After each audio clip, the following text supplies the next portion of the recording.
Creating Ethernet cable, straight-through cable, and crossover cable.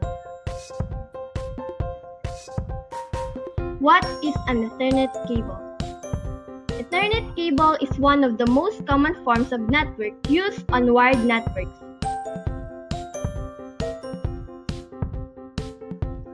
There are two types of Ethernet cable, straight-through cable and crossover cable.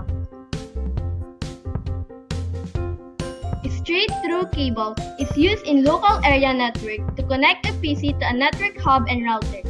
Crossover cable, on the other hand, can be used to connect two network devices directly. How to make an Ethernet cable?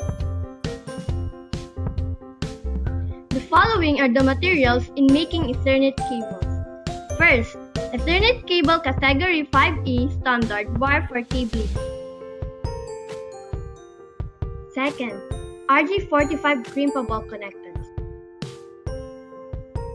Third, RJ45 crimping tool. Fourth, wire cutter, stripper, or pliers. And last, Ethernet cable tester.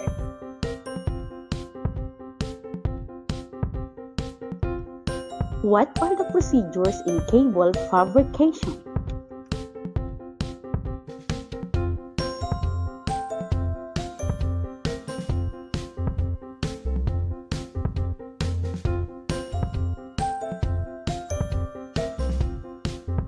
Cut into the plastic sheet 1 inch from the end of the cut cable.